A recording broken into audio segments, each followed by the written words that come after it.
बिहार विधानसभा चुनाव के लिए पहले चरण की वोटिंग 6 नवंबर को है, लेकिन उससे पहले सभी दलों के दिग्गज चुनाव प्रचार में जुट चुके हैं। हमारे साथ बातचीत करने के लिए भारतीय जनता पार्टी के स्टार प्रचारक और सांसद मनोज तिवारी जी हैं। चलिए उनसे जानते हैं कि इस बार बिहार में भारतीय जनता पार्टी और एनडीए के पक्ष में कैसा माहौल है, क्योंकि लंबे समय से मनोज सर, लंबे समय से बिहार में एनडीए की सरकार है। कई बार एंटी इनकम्बेंसी की बात होती है और आप बिहार में मोर्चा संभाल चुके हैं पार्टी के लिए। और छठ पूरे बिहार ने मनाया और पूरी दुनिया ने मनाया। इसी बीच आपका एक गीत आता है, हाँ हम बिहारी हैं जी। थोड़ी सी उसे शुरुआत करेंगे, क्योंकि वो थोड़ा दर्शकों के लिए थोड़ा मजा आ जाएगा। उसके बाद हम सियासी सवालों पर आते हैं। अब ये गीत कम और बिहार का गर्व भाव ज्यादा बन गया है। बढ़ता हुआ जो बिहार प्राइड की माटी को सोना करने वाली कलाकारी हैं जी। हाँ हम बिहारी हैं जी, थोड़े संस्कारी हैं जी, बिहार के आभारी हैं जी। तो ये भाव जो आया है उसमें हमने अपने गौरव को, जो आज पूरा बिहार का लोग, पिछले जो आपने कहा ना लंबे समय से एनडीए, तो एनडीए के लंबे समय से ये भाव आया कि बुद्ध का हम ताना बाना, जैसे प्रिय लागे मखाना, हम हैं महावीर की वाणी, आर्यभट्ट जैसे ज्ञानी, ये धरती अशोक वाली, जनती है जो वीर बलशाली, उस बंजर को सींचा करते हैं जिसका ना कोई माली, अकेले चाणक्य जैसे सौ सौ पे भारी हैं जी, हाँ हम बिहारी हैं जी। तो ये गर्व भाव आज लोगों को रिलेट कर रहा है कि जो लंबा समय, मतलब 2005 के बाद जो बिहार चला एनडीए के साथ, भाजपा जदयू जदयू के नेतृत्व में, तो उसका पूरे बिहार और दुनिया भर के, देश भर के बिहारियों का गर्व भाव भी एनडीए की एक बड़ी उपलब्धि है। तो इस बार बिहारी किसके साथ जा रहा है, क्योंकि निश्चित तौर पर आप प्रचार करने जा रहे हैं। दूसरी तरफ अपोजिशन का भी लगातार दावा है कि हाँ, इस बार हम मजबूत स्थिति में हैं, क्योंकि इसकी कहानी 2020 में भी एक देखने को मिली थी, जब एनडीए और महागठबंधन के बीच वोटों का जो अंतर था, वो 11,500 वोटों का डिफरेंस था ओवरऑल।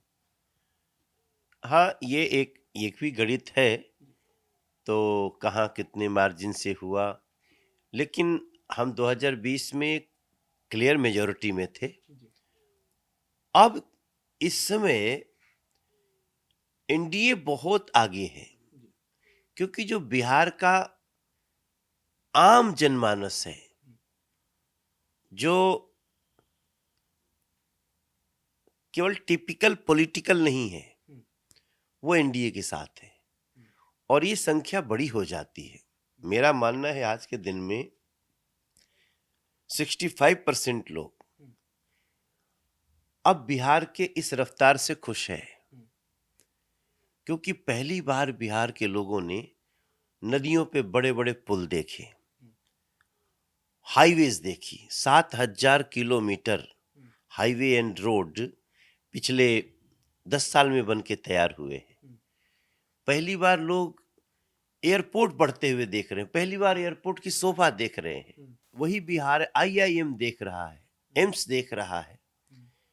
हम ये भी नहीं कहते कि सब कुछ बिल्कुल 100% अपने मार्ग पे पहुंच गया है, लेकिन जहां पहुंच गया है, अब वहां से एक तरफ वो लोग हैं जो कहते हैं जय बिहार, बिहार प्राइड, तो दूसरी तरफ जैसे लोग सोचता है कौन है, तो जय शहाबुद्दीन, तेजस्वी यादव जैसे व्यक्ति शहाबुद्दीन जिंदाबाद बोलते हैं, तो उसके बाद कंपटीशन किधर है। लेकिन जब शहाबुद्दीन की चर्चा आती है, तो चर्चा फिर आती है कि आप ही के आप ही के एनडीए में जेडीयू की तरफ से अनंत सिंह भी लड़ते हैं। वो भी जेल जा चुके हैं, वो भी बाहुबली हैं, माफिया रहे हैं। तो उनकी तरफ से भी यही कहा जाता है कि आप में और उनमें डिफरेंस क्या है? देखिए, शहाबुद्दीन की जय बोलते हुए अगर महागठबंधन आप जो तुलना कर रहे हैं, शहाबुद्दीन एक ऐसे आतंक का नाम है जिसके बारे में हमको ज्यादा डिस्क्राइब करने की आवश्यकता नहीं है। और बाकी लोग लीडर हैं, बाकी लोगों के ऊपर हो सकता है और भी आपराधिक केस तो बहुत लोगों के ऊपर है, लेकिन शहाबुद्दीन का अर्थ है जंगल राज। दिन दहाड़े गोली मार देना, दिन दहाड़े बहन बेटियों को उठा लेना, कोई सामान्य व्यक्ति हो या बड़ा अधिकारी हो, हाथ जिधर रख दिया, वो गाड़ी हो, नारी हो, कुछ भी हो, सब आपका अधिकार समाप्त हो जाता था, कोई कुछ कह नहीं पाता था। उसका जिंदाबाद आज भी तेजस्वी बाबू ने किया है। मैं तो हैरान हूं। इसलिए मेरा मानना, मैं तो सारी सभाओं में भी ये बातें आती हैं तो ये इस बिंदु पे पहुंचते हैं। तो देखिए, विकास में तो कोई एनडीए का हाथ नहीं पकड़ सकता। तो दूसरी बात क्या हुई? विरासत। विरासत को लोग नष्ट करना चाहते हैं। वो भगवान राम पे, भगवान कृष्ण पे, सत्य सनातन धर्म पे खुलेआम कह रहे हैं कि हम इनको नहीं मानते, और उनके जो एलाइज हैं वो तो साफ कहते हैं कि हम सनातन को खत्म करके ही रहेंगे। उसके बाद बिहार में आप वोट मांगने आते हो। तो मेरा मानना है कि आज के तिथि में विकास भी, विरासत भी, सुरक्षा भी, जो गरीबी रेखा के आसपास लोग हैं उनका आर्थिक सुरक्षा भी, ये सब कुछ देने वाला और साथ साथ इंफ्रास्ट्रक्चर देने वाला अगर कोई है तो नीतीश जी, मोदी जी, और अब जुड़ गए हैं चिराग पासवान जी, उपेंद्र कुशवाहा जी, जीतन राम मांझी जी। ये गठबंधन के प्रति विराट विश्वास है लोगों के मन में, और कई लोग ऐसे होंगे जो बोलेंगे नहीं, सीधे चुनेंगे। लेकिन एक बड़ा सवाल ये आता है मनोज सर, आप भी दिल्ली से सांसद हैं, बिहार आपकी जन्मभूमि भी रही, शुरुआत में कर्म भूमि भी रही, आपने देश के तमाम हिस्सों में जाके आपने काम किया। जिन इंफ्रास्ट्रक्चर की आप बात कर रहे हैं उस बीच एक मुद्दा आता है रोजगार का। तेजस्वी यादव अपने घोषणा पत्र में ऐलान करते हैं कि हर परिवार से एक सरकारी नौकरी देंगे। पलायन एक बहुत बड़ा मुद्दा बिहार के लिए रहा है, क्योंकि इसकी बानगी हमें तब देखने को मिलती है जब अभी हमने त्योहारों का सीजन देखा, रेलवे की तरफ से कितनी एक्स्ट्रा ट्रेनें चलाई गई, लेकिन फिर भी हम देखते हैं कि इस तरीके से ट्रेनों में भर भर के लोग जा रहे हैं। तो इससे ही साबित होता है कि पलायन कितना बड़ा मुद्दा है। लाखों की संख्या में लोग हर साल त्योहार मनाने के लिए संघर्ष करके बिहार आते हैं, जो ये साबित करता है कि बाहर बहुत बड़ी संख्या में लोग बिहार से पलायन कर चुके हैं रोजगार के लिए, अपने जीवन को सुधारने के लिए। देखिए, बहुत सारे लोग बेहतर काम के लिए बाहर गए हैं, आप उनको बैन थोड़ी कर सकते हैं जाना, और वो समय पे अपनी संस्कृति से, अपनी जड़ों से जुड़े हैं तो वो आते भी हैं। इसीलिए तमाम बड़ी बड़ी ट्रेनें चलती हैं, स्पेशल ट्रेनें चलती हैं। उनमें कुछ लोग ऐसे हैं जो मजबूरी में गए, लेकिन वो अब वापस आ गए हैं, आ रहे हैं। नॉट 100%, लेकिन मैक्सिमम परसेंटेज वो बिहार में अब आ रहा है, यहाँ काम पा रहा है। आप देखिए, यहाँ मरीन ड्राइव बन गया, बनाने वाले तो यहीं के लोग रहे होंगे। बख्तियारपुर पुल बन गया, सिमरिया पुल बन गया, कोइलवर का पुल बन गया, आईआईएम्स बन रहे हैं, अभी मुजफ्फरपुर एयरपोर्ट बनने जा रहे हैं, भागलपुर एयरपोर्ट बनने जा रहा है, पूर्णिया का एयरपोर्ट कौन बनाया? तो चूंकि इंफ्रास्ट्रक्चर नहीं बनता था तो हमारे लोग बाहर जाते थे। और मैं कैमूर जिले का हूँ। कैमूर जिले में पिछले 10 साल में कम से कम नहीं तो 30 नई फैक्ट्रियां लगी हैं। रजत भाई, मुझे पता नहीं आप रहने वाले कहाँ के हो? गोरखपुर से हैं। कभी बनारस से जब आप इंटर करेंगे बिहार में तो आपको फैक्ट्री फैक्ट्री दिखेगी। जो हमारा कैमूर कल धान का कटोरा था, आज वो रोजगार सृजन, फैक्ट्री लगना, कई लोगों को मैंने बोलते हुए देखा। हमने कहा ये लोग कैसे झूठ परोसते हैं। वो भी बहुत हुआ है। तमाम नई नई जो विधियां हैं, जो फूड प्रोसेसिंग का है, जो एथिलीन जैसी नई नई निर्माण का है, इसमें बिहार आज बहुत आगे काम कर रहा है। आज मखाना बोर्ड बना हुआ है। मुझे लगता है कम से कम बिहार के 1 करोड़ के आसपास लोग अभी मखाना निर्माण से जुड़ करके अपना रोजगार कर रहे हैं। आज के दिन में पंजाब चले जाएं, हरियाणा चले जाएं, तो यहाँ पे जो कल जरूरत पड़ती थी ना हमारे लोगों की, अब उनकी कमी हो रही है। हाँ, हम हमेशा कोशिश ये कर रहे हैं कि अपने जो बाहर मजबूरी में लोग हैं वो न जाएं, और इस पे हम काफी हद तक सफल हैं, और अगला 5 साल और सफल होने वाला होगा। लेकिन आप जिनकी बात कर रहे हैं, जो लोग कहते हैं कि हम नौकरी दे देंगे, हर घर से एक सरकारी नौकरी। आप बताओ, ऐसी बेसिर सिर पैर की बात, क्या जो पहले से सरकारी नौकरी में है उनको निकाल देंगे आप? ये तो सुन के जितने बिहार के सरकारी कर्मचारी हैं उनमें भय व्याप्त हो गया है कि क्या करेंगे तेजस्वी बाबू। 30 लाख के आसपास सरकारी नौकरी है, और सबको पता है कि सरकारी नौकरी की एक सीमा है, खजाने का भी एक क्षमता है। बिहार का बजट है 3,70,000 करोड़, वो भी एनडीए के टाइम में अगर नहीं तो ये 1 लाख करोड़ के आसपास ही छोड़ के गए थे लोग। आज 3,70,000 करोड़ का बजट किया गया है। अलग से जो आता है स्पेशल पैकेज, वो एक अलग है। आप जो बात कर रहे हैं उसके लिए कम से कम 6 से 7 लाख करोड़ रुपए की आवश्यकता है। कह रहे लेकर आएंगे, हम हर परिवार को देंगे, वादा किया है। और उन्होंने साथ ही जीविका दीदी वाला पैसा बढ़ाने की बात कही है कि हम 10,000 की जगह 30,000 देंगे, तो मतलब और साथ ही 200 यूनिट, जब 200 यूनिट की बात आती है तो केजरीवाल जी याद आ जाते हैं कि दिल्ली में उन्होंने भी बिजली फ्री किया और उसका बहुत लाभ मिला था उनको 2-3 चुनाव में। तो क्या ऐसा लाभ इनको यहाँ मिल सकता है, तेजस्वी को? नहीं, देखिए, आप एक तरफ तो बोल रहे हैं जय साहबुद्दीन, और दूसरी तरफ जो बात कर रहे हैं, आप इसके एक लाइन आगे बोलिए ना, what is the road map. हम तो 125 बिजली फ्री करके दे दिए, इस बार के बिल में उन लोगों को आया। हम 10,000 सीएम जीविका सहायता करके उनको आगे बढ़ा दिया। अब वो उससे वो कुछ ना कुछ रोजगार शुरू होगा उनका, और ऐसा हम बहुत पहले से भी करते चले आ रहे हैं। मुद्रा लोन किसने शुरू किया? मोदी जी ने, जहां 10 लाख रुपए तक आपको बहुत कम प्रयास में मिल जाता है, और बहुत लोगों ने लिया है। हम लोगों ने जब आवास देना शुरू किया, तेजस्वी बाबू और वो बताएंगे कि कभी आपने बिहार के लोगों को आवास देने का काम किया? आप तो सरकार में बहुत दिन आपके पिताजी रहे, माताजी रही, तब क्या आपने सीएम जीविका के बारे में सोचा? आपने गरीबों की आर्थिक सहायता के बारे में सोचा? सीड मनी के बारे में सोचा? नहीं सोचा, क्योंकि आपके टाइम में तो बस आज भी होता है कि तो जंगल राज की बात आती है, लेकिन कहते हैं वो जंगल राज पहले था, अब नहीं होगा। विश्वास दिलाते हैं कि जो भी रहा होगा, मैं नहीं कह सकता, था भी नहीं। एजेंडा क्रिएट किया गया मीडिया के द्वारा। तमाम आजकल तो मीडिया, मतलब दोनों तरफ से आजकल मीडिया घिर जाती है। मतलब उनके पक्ष में अगर ना मामला बने तो कहते हैं नहीं ये ऐसे हैं, उनके पक्ष में ना बने तो ऐसे हैं। तो वो मीडिया को भी आजकल घेर लेते हैं। देखिए, जिस दिन उन्होंने शहाबुद्दीन जिंदाबाद बोला, उनका असली चेहरा समझ में आ गया कि आज भी वो जंगल राज की भावना से नहीं निकले हैं। तभी जय साहबुद्दीन, साहबुद्दीन जिंदाबाद निकलेगा।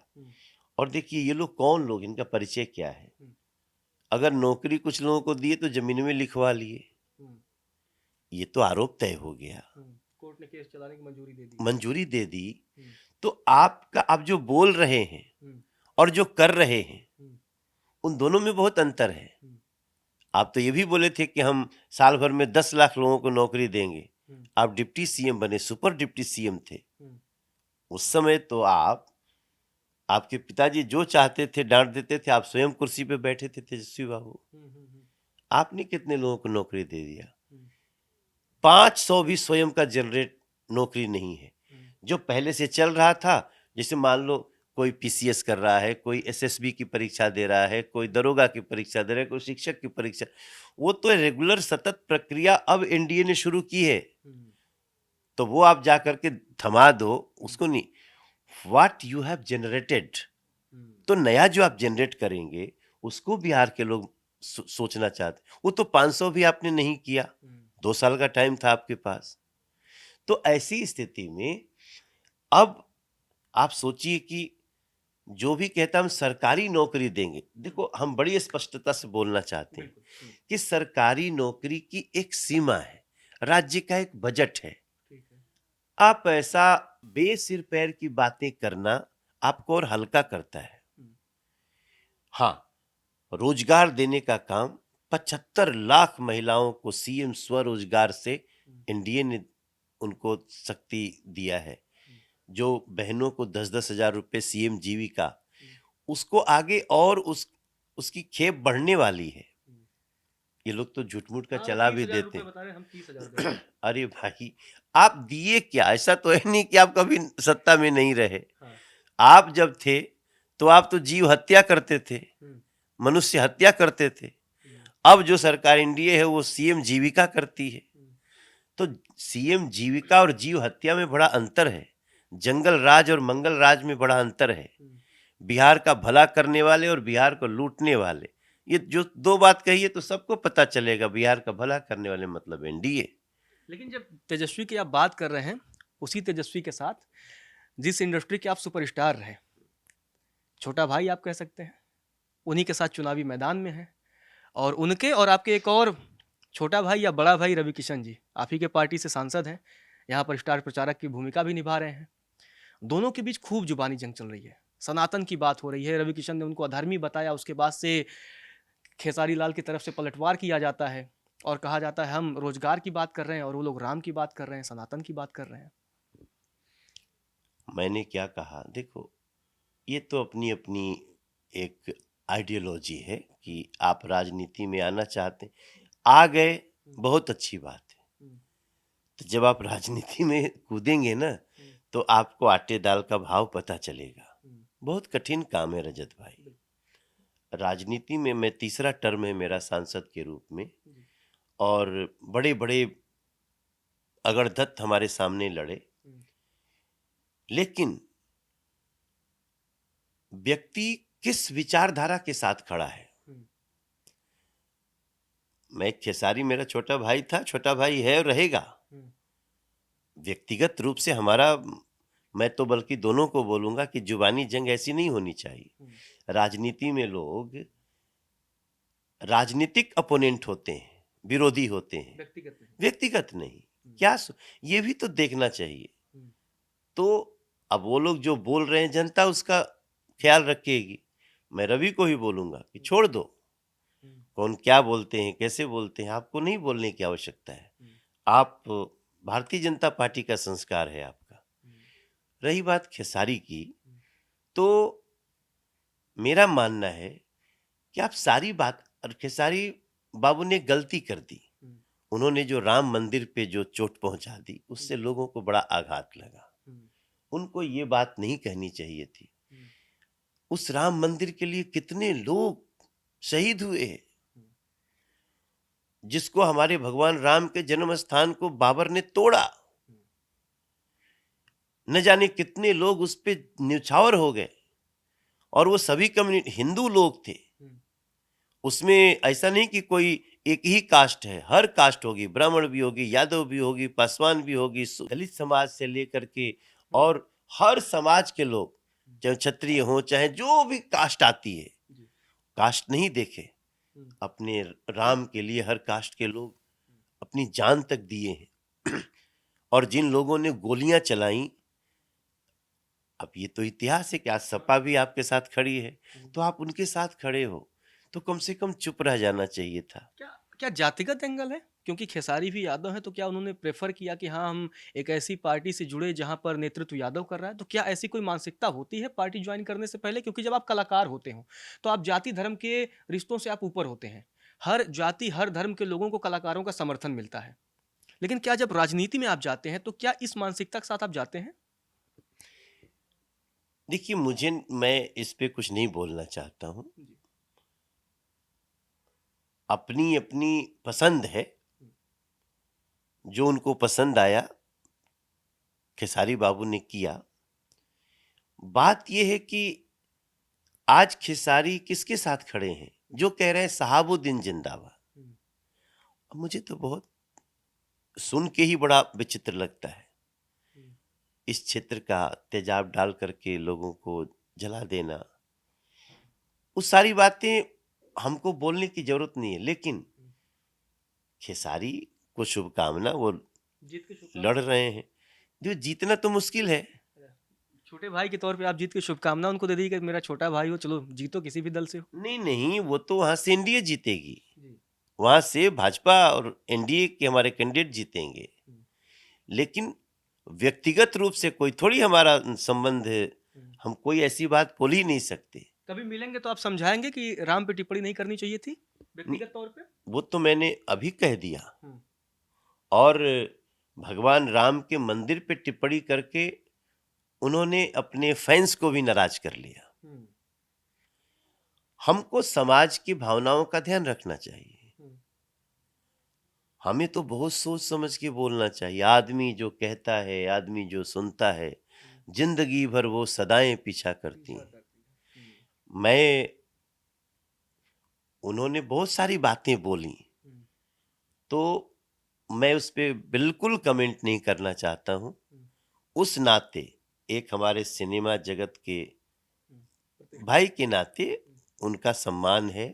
मैं I will not comment any word against him, मगर एनडीए जीतेगी, विचारधारा हमारी जीतेगी, डेवलपमेंट की विचारधारा जीतनी चाहिए। इस बिहार को लाए हैं हम तूफान से कश्ती निकाल के, इस बिहार को रखेंगे हमारे बिहार वाले संभाल के। उसमें जो लोग भी, नीतीश जी का काम जो है बिहार के लिए, जो प्राइड आया है,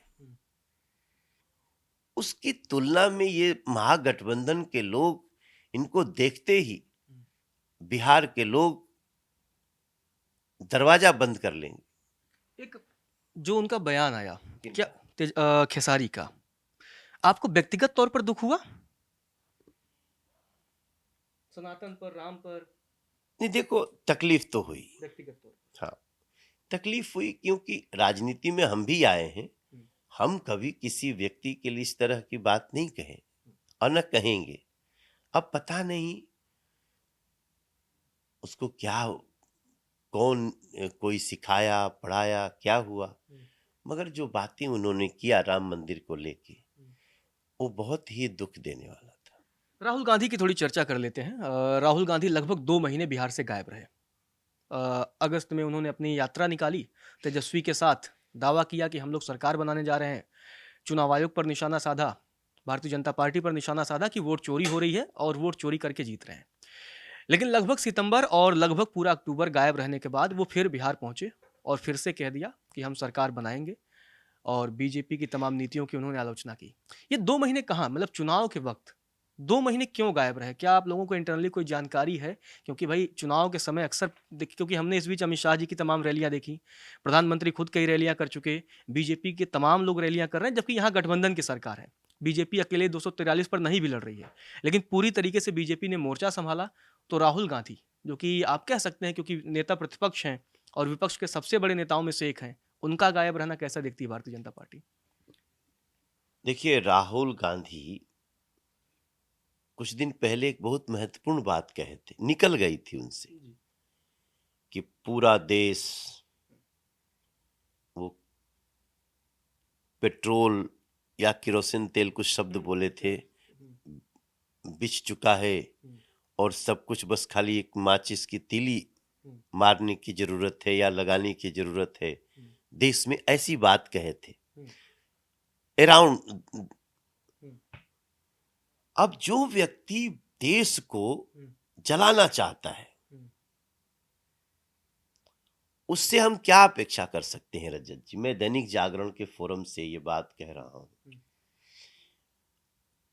अरे कभी ऐसे जलाने का इच्छा है तो उन देशों को जलाने की बात करिए ना, जो रोज आपके यहाँ आतंकवादी भेजते हैं, निर्दोषों की हत्या करते हैं, सिंदूर उजाड़ने का काम करते हैं।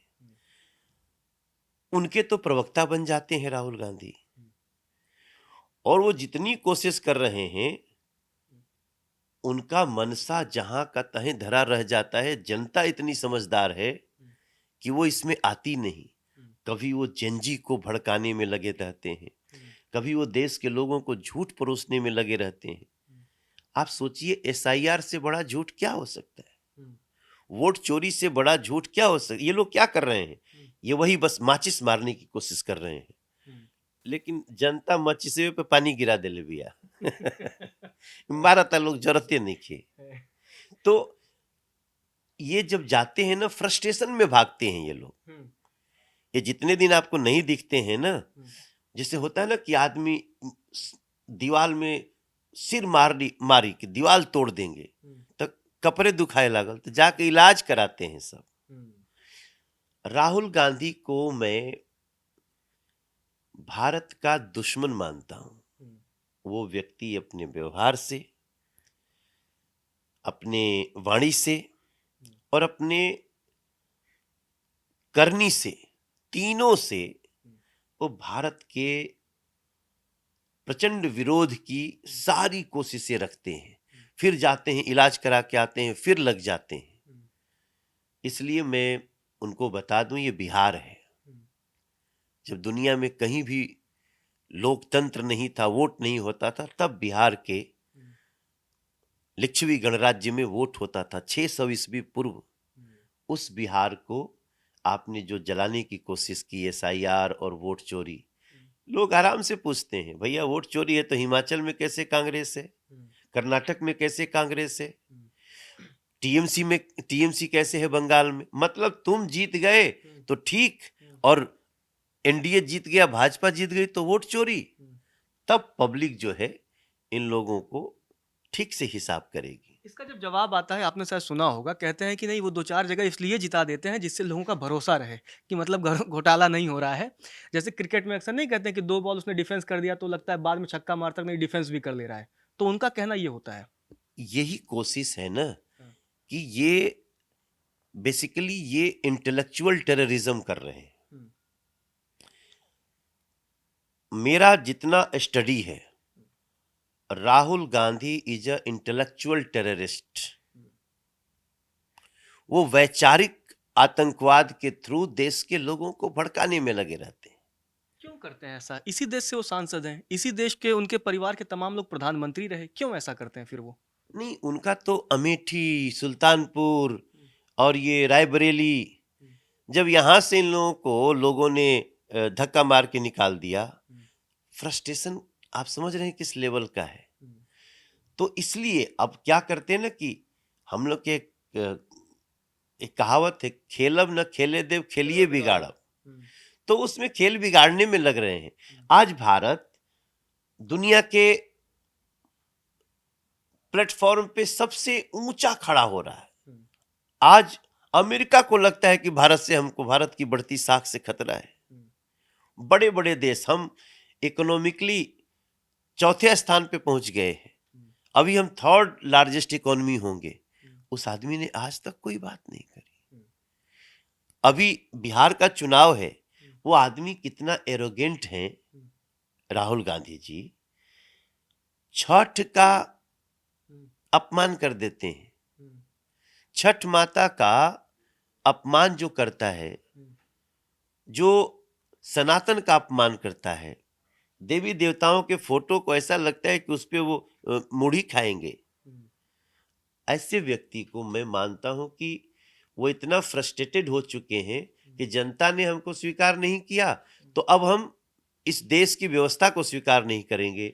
मैं तो बोलना चाहता हूं, राजनीति अपनी जगह पे है, लेकिन देश के युवा, देश के जितने भी विचारवान लोग हैं, जनता है, वो ऐसे इंटेलेक्चुअल टेररिस्टों को, जो हमारे युवाओं के मानस को भड़का करके उनको देश के खिलाफ खड़ा करना चाहते हैं, इन लोगों को समय समय पर बहुत मजबूत जवाब देना होगा ऐसे वैचारिक आतंकवादियों। 2 छोटे-छोटे सवाल आखिर के।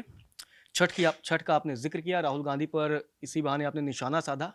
सोशल मीडिया पर एक और चर्चा हुई, तेजस्वी यादव की पत्नी और की। अब भी बता दें हाँ।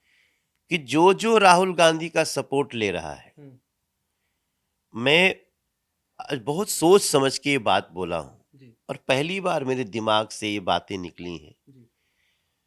मैं देख रहा हूं कि जो ऐसे राहुल गांधी के नेतृत्व वाली कांग्रेस कांग्रेस में बहुत सारे अच्छे लोग हो सकते हैं और होंगे भी, हर पार्टियों में अच्छे लोग होते हैं, लेकिन जो राहुल गांधी के नेतृत्व वाली कांग्रेस के साथ जो पार्टी जाएगी वो भी जनता के कोपभाजन बनेगी, कोपभाजक बनेगी। तेजस्वी की पत्नी का छठ वाली तस्वीर नहीं आई, सोशल मीडिया पर बड़ा चर्चा का विषय है। क्या लगता है कभी इस तरह पे मतलब इन चीजों को लेकर भी राजनीति होनी चाहिए या सोशल मीडिया पर चर्चा की जानी चाहिए? देखिए, सवाल तो उठ ही जाता है ना। छठ करना जरूरी नहीं कि आप छठ करें। छठ करना बड़ा कठिन व्रत है। मेरी पत्नी 2 साल से उठाई जब मां ने बंद कर दिया।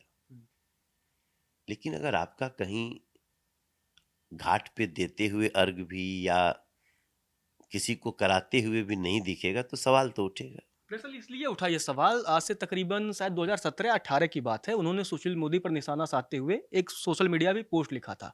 उसी पोस्ट को लोगों ने रिप्लाई करते हुए ये पूछना शुरू किया कि आपकी पत्नी क्यों नहीं दिखी। ये मामला इसीलिए उठा था। पब्लिक डोमेन है, बात निकली है तो फिर दूर तलक जाएगी। लेकिन मैं इसको मानता हूं कि छठ जैसे त्योहार पे सम्मान तो तभी दिखेगा ना जब आप घाट पे खड़े होंगे। सुबह मान लो आप नहीं उठ सकते तो कम से कम शाम को तो जा सकते हैं। अगर कहीं भी नहीं दिखते हैं तो निश्चित रूप से समाज तो सवाल उठाएगा। आखिरी सवाल ये है कि एनडीए किन मुद्दों के साथ जा रही है, क्योंकि लगभग 2 दशक होने को हैं एनडीए की मौजूद, लंबे टाइम तक एनडीए की सरकार रही, क्योंकि एंटी इनकम्बेंसी की भी बात होती है। ऐसे क्या मुद्दे आप लोग लेकर जा रहे हैं और कैसे भरोसा दिलाएंगे कि हाँ, एक बार फिर से एनडीए की सरकार होनी चाहिए? देखिए, अभी हमारा मैनिफेस्टो आ रहा है, मगर मैं अब ये बात जो बोल रहा हूँ हम अपनी एनडीए सरकार की विशेषताओं को जानते हुए बता रहे हैं। आप जिस स्तर का अब ये बिहार में सड़कें देख रहे हैं, सड़कों के किनारे वृक्ष देख रहे हैं, बड़े बड़े ब्रिज दिख रहे हैं, शहरों की दूरियां घट रही हैं, लोगों की आर्थिक सशक्तिकरण हो रहा है। अब जो आगे समय आएगा ना, ये 5 साल, इसमें हमें शिक्षा की बहुत उत्तम व्यवस्था दिखेगी। मैं ये मानता हूं कि अभी बिहार में स्कूलों पे, शिक्षा पे काम करने का बहुत स्कोप है। उस पे ये 5 साल डेडिकेटेड रहेगा। शिक्षा पाने वाले हमारे बच्चे बहुत शार्प हैं। बिहार के बच्चों के शार्पनेस में कोई दिक्कत नहीं है और बिहार में बहुत बिहार है। मुझे लग रहा है कि बिहार और उत्तर प्रदेश का पूर्वांचल, मुझे लगता है कि विश्व में सबसे शार्प माइंड के लोग यहाँ होते हैं। सबसे शार्प माइंड लोग हैं। तो अगला 5 साल हमारी इस शिक्षा व्यवस्था को और उत्तम से उत्तमतर करने की जरूरत है। दूसरा, और सशक्तिकरण बढ़ेगा। पहली बार आप देखेंगे कि एनडीए के गवर्नमेंट में जब जो राजस्व ज्यादा आता है तो वो किसी नेता के पॉकेट में नहीं जाता, वो हमेशा जनता के हित के लिए उपयोग होता है। ये बढ़ने वाला है। मुझे लगता है कि आने वाले समय में सिंचाई की व्यवस्था और भी बड़ी होने वाली है। बाढ़ नियंत्रण बड़ा मुद्दा होगा। हाँ, वही कह रहे हैं, क्योंकि जो बाढ़ के पानी का जो सही सदुपयोग है, हम उसमें अभी 40% कर पाए हैं। अगले 5 साल में उसमें आप बहुत बड़ा अंतर देखेंगे और बिहार के युवाओं को, उनके हाथों को और रोजगार मिले, उसमें भी एक बड़ा बदलाव आपको दिखेगा। वो हमारा फोकस होगा और मैं समझता हूं ये समय की आवश्यकता भी है। बहुत बहुत धन्यवाद सर, जागरण के साथ जुड़ने के लिए। तो इस इंटरव्यू में हमने तमाम सवाल पूछे, साथ ही मनोज जी ने यह भी कहा कि अभी एक बड़ा मुद्दा होगा शिक्षा का, आने वाले समय में हम उस पर फोकस करेंगे और बिहार के लोगों को आगे बढ़ाने की कोशिश करेंगे। तेजस्वी यादव पर भी उन्होंने निशाना साधा, साथ ही खेसारी लाल यादव के बयान से उनको दुख भी पहुंचा। फिलहाल के लिए इस वीडियो में इतना ही। आप देखते रहिए दैनिक जागरण।